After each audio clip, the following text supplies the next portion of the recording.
RP फिर से आपका स्वागत करता हूँ आपके अपने यूट्यूब चैनल पर। दोस्तों देखिए आज मार्केट में काफ़ी मतलब ख़राब दिन रहा, अगर हम कह सकते हैं। निफ्टी आईटी की अगर मैं बात करूँ यहाँ पर देखिए आपके सामने लगभग देखिए करीब करीब 1000 पॉइंट की गिरावट हमें निफ्टी आईटी में देखने को मिली है। शायद ही ऐसा पहले कभी हुआ होगा, इतनी भयंकर गिरावट हमें निफ्टी आईटी में देखने को मिला है। यानी आईटी के जो बड़े मेजर लार्ज कैप स्टॉक्स है, कुछ मिड कैप भी अगर हम ऐड करेंगे वहाँ पर काफ़ी काफ़ी काफ़ी भयंकर गिरावट है। तो दोस्तों देखिए हम इस कंप्लीट वीडियो में देखेंगे कि मतलब ऐसी कौन सी पॉलिसी चेंजेस हुए या फिर क्या हुआ है जिसके कारण आज इतनी बड़ी गिरावट हमें देखने को मिला है। हालांकि कुछ ऐसे स्टॉक्स से पिछले कुछ समय से मतलब अच्छी रिकवरी बता रहे थे आईटी में, जैसे परसिस्टेंस है, टीसीएस कुछ भागा था, लेकिन अभी देखिए सारे स्टॉक्स में आज काफ़ी भयंकर गिरावट रही है और आगे भी ये रहने वाली है ऐसा माना जा रहा है। तो उसके कारण हम देखेंगे, ये वीडियो काफ़ी लर्निंग होने वाला है दोस्तों। तो सभी से विनती करता हूँ कि कंप्लीट वीडियो ज़रूर देखें और सभी से विनती करता हूँ कि चैनल को सब्सक्राइब अवश्य कीजिए दोस्तों, ठीक है। तो देखिए आज अगर मैं आपको और थोड़े डाउन साइड में ले जाऊँ तो देखिए यहाँ पर ये रहा जो ओपन हुआ था दोस्तों। देखिए लगभग 30,196 पे ये ओपन हुआ था निफ्टी आईटी, और इसका देखिए लो इसने यहाँ तक इसने, अगर मैं वीक लो की नहीं डे लो की अगर मैं बात करूँ तो देखिए 29,038 तक ये गया था दोस्तों, ठीक है। इतना बड़ा मतलब डाउन साइड में एक ही दिन में। और देखिए आखिरी में ये जो क्लोज़ हुआ है वो है आपके स्क्रीन पर मैं बता रहा हूँ 29,168 पे क्लोज़ हुआ है। लगभग 950 पॉइंट की गिरावट और 3.14% की भयंकर गिरावट निफ्टी आईटी में, ठीक है। तो इसमें देखिए काफ़ी कुछ ऐसे फैक्टर है जो हमें जानना आवश्यक है। एक तो काफ़ी ऐसे ब्रोकर हाउसेस थे जो लगातार कह रहे थे, शायद हमने देखा या नहीं देखा वो अभी हमारी गलती है, लेकिन ये लगातार कह रहे थे। एंड गिरावट क्यों हो रही है दोस्तों? देखिए अभी कुछ ऐसे आंकड़े मार्केट में बरकरार आ रहे हैं, जैसे खासकर यूएस की जो इकोनॉमी है दोस्तों, वहाँ पर कुछ अनसर्टेनिटी दिखाई दे रही है। यानी the fair of like inflation hike वहाँ पर बढ़ रहा है।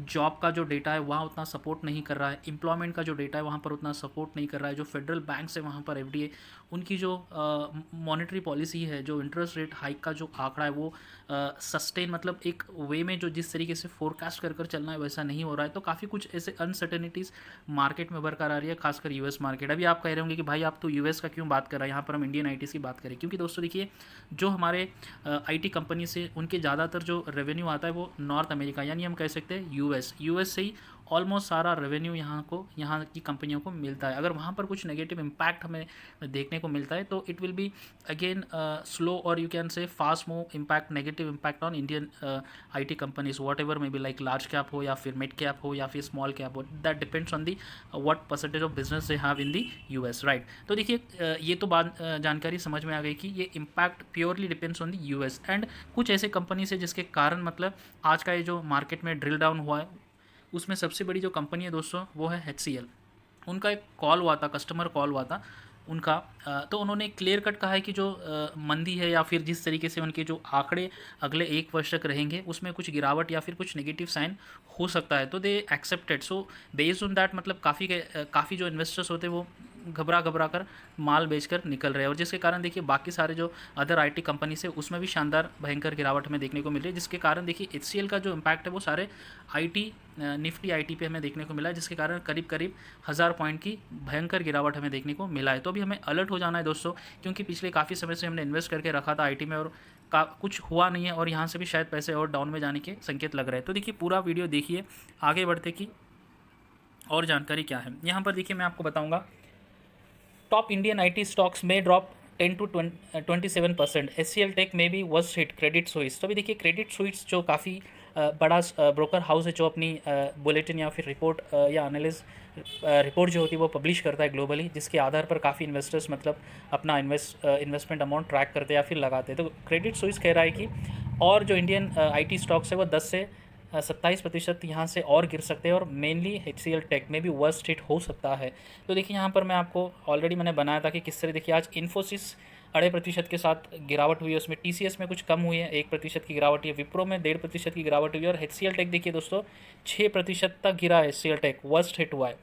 उसके बाद देखिए क्या कह रहा है यहाँ पर। देखिए अब तो हमें पता चल गया कि आगे भी 10 से 27% या 30% यानी 1/4 अभी गिरावट हमें हो सकती है। अगर 100 रुपये का कोई स्टॉक है शायद वो 70 तक आ सकता है, यानी 30 रुपये की और गिरावट मोटा मोटी मैं बता रहा हूँ आंकड़ों में आपको समझ में आ सके, राइट। लेकिन एक है यूएस का जो डिटेल मैंने आपको बता दिया है कारण, दूसरा है HCL टेक की जो खुद की कॉल थी उनकी, वो क्लियरली एक्सेप्ट किया है कि yes next year may be something tough for them as a business point of view, as a revenue point of view, income margins, इनके आधार पर उन्होंने एक्सेप्ट किया है कि यस नेक्स्ट ईयर शायद ही कुछ नेगेटिव इम्पैक्ट हो सकता है उनके बिजनेस पर। उनका कॉल था, सो उनका सारा जो इफेक्ट है बाकी अदर आईटी स्टॉक्स पे भी, कंपनीज पे हुआ है। तो उसके थर्ड जो कारण है मैं आपको डिटेल में बता रहा हूँ, जो क्रेडिट स्विस ने कहा है। तो देखिए, based on this Credit Suisse sees HCL tech to be high risk of 20% plus valuation corrections. देखिए यहाँ पर जो वर्स्ट हिट बोल रहा है क्रेडिट स्विस, तो ऑलमोस्ट सबसे ज़्यादा जो गिरावट होगी हो सकता है वो HCL टेक में हो सकती है। क्यों बताएंगे? Among the other names it sees nearly 15% risk for Infosys में भी 15% की गिरावट हो सकती है। उसके बाद Wipro 8% risk for TCS, 8% risk for TCS, यानी 15% और इन्फोसिस और विप्रो के लिए कहा है। 20% गिरावट वैल्यूएशन का असर हो सकता है HCL में। उसके बाद जो सबसे ज़्यादा इम्पैक्ट हो सकते हैं वो है इन्फोसिस और विप्रो। उसके बाद कहा गया है TCS। ठीक है, तो अभी देखिए ये तो आपको समझ में आ गया, HCL टेक सबसे ज़्यादा वैल्यूएशन में उसकी गिरावट हो सकती है, क्रेडिट स्विस ने कहा है। लेकिन उसके अलावा देखिए यहाँ पर क्या है, इनफैक्ट हकीकत ये है कि HCL tech at its analyst meet थी also mentioned that their full year constant currency revenue growth will come at the lower and the end of the guidance range of 13.5 to 14.5%। तो देखिए खुद HCL take ने, management ने माना है कि इनका जो ग्रोथ जो है वो इतना डाउन तक आ सकता है ईयरली। देखिए 13 to 14 इन्होंने कहा है, तो इसके आधार पर ही मतलब अदर आंकड़ों को आधार बनाकर क्रेडिट स्विस ने रेटिंग दी है। तो भी हमें अलर्ट हो जाना है दोस्तों कि मतलब एक है HCL टेक गिरावट हो सकती है, of course Infosys, Wipro and TCS। ठीक है, ये एक जानकारी है। उसके बाद देखिए और क्या है, the firm added that there is a high risk of revenue downgrade due to we global. तो फर्म क्या कह रहा है, क्यों ये हो रहा है? Added that there is a high risk of revenue downgrade due to we global micro economic conditions. अभी देखिए आईटी कंपनीज ग्लोबली काम करती है, खासकर इंडियन आईटी कंपनीज का जो मोस्टली जो एक्सपोजर होता है वो यूएस में। तो वहाँ पर देखिए ग्लोबल जो कंडीशंस है, माइक्रो इकोनॉमिक जो कंडीशंस है वो काफ़ी वीक है और डाउनग्रेड चल रहे हैं अपने आप को। जैसा मैंने इन्फ्लेशन रेट यूएस में कहा है, उनकी फेड की पॉलिसी है, या जो उनका एम्प्लॉयमेंट आंकड़ा है, काफ़ी कुछ वहाँ पे दिक्कतें जब से नए गवर्नमेंट आई है वहाँ से स्टार्ट हुआ है। However they do not expect a significant impact on the margins and the only expected 2.4% cut in the earnings per share for the 2% constant currency. तो हालांकि ये गिरावट तो होगी, बट हालांकि उतनी नहीं होगी। पर शेयर पर परसेंटेज उन्होंने दिया है 2 to 4%। ठीक है, HCL पे। उसके बाद देखिए यहाँ पर क्या कहा है उन्होंने, most Indian IT companies derive majority of their revenue from the North America, particularly US. तो ये मैंने ऑलरेडी कहा था, देखिए वो भी यही कह रहे हैं, क्योंकि यूएस में अगर छींक आती है वहाँ के एफ की जो फेड पॉलिसी या फिर वहाँ के जो भी एम्प्लॉयमेंट है या फिर कुछ ऐसे रेगुलेशन जो रहता है वहाँ पर, रूल्स नॉर्म्स, तो वहाँ पर अगर वो चेंजेस आते हैं इन टर्म्स ऑफ आईटी, तो डेफिनेटली इट्स इम्पैक्ट अगर पॉजिटिव है तो definitely it's good for the Indian IT companies. अगर कुछ नेगेटिव्स आता है तो it's that's again red danger zone. तो उसके बाद देखिए यहाँ पर stock analyst from brokerage Credit Suisse expect India's top 4 Indian IT companies to witness 10 to 20% valuation led correction. उसमें तो मैंने ऑलरेडी कहा HCL तो सबसे ज़्यादा वर्स्ट हिट होने वाला है। तो हमें देखिए अभी यहाँ पर समझ जाना चाहिए। मैं फिर दोबारा ये पिक्चर आपके सामने लाया हूँ दोस्तों। तो यहाँ पर अगर है आपका कुछ हिस्सेदारी है तो डेफिनेटली रिव्यू करना बनता है। उसके अलावा देखिए विप्रो एंड उसके अलावा दिया गया इन्फोसिस 15% की अभी गिरावट और बढ़ सकती है, तो अलर्ट हमें रहना है। तो ये सारे जानकारी और ये डिटेल आपको बताने का एक ही कारण था दोस्तों कि देखिए आज जो ज़बरदस्त गिरावट हमें देखने को मिला है निफ्टी आईटी में, लगभग 1000 पॉइंट की गिरावट हुई है। 1000 पॉइंट, 3% से भी ज़्यादा टूटा है निफ्टी आईटी। उसमें HCL का सबसे ज़्यादा रोल था, 6% से भी ज़्यादा वो टूटा है यानी गिरा है। तो अलर्ट हो जाइए दोस्तों, क्योंकि शायद ये गिरावट और कहीं आगे बढ़ सकती है। तो अगर कुछ पैसा बचा है, आप इन्वेस्ट करना चाह रहे हैं या ऑलरेडी इन्वेस्ट किया है, तो ज़रूर आप रिव्यू कीजिए, क्योंकि पैसे का ये मामला है। आशा करता हूँ ये वीडियो आपको पसंद आया, तो चैनल को सब्सक्राइब अवश्य कीजिए, वीडियो को लाइक ज़रूर कीजिए। धन्यवाद दोस्तों।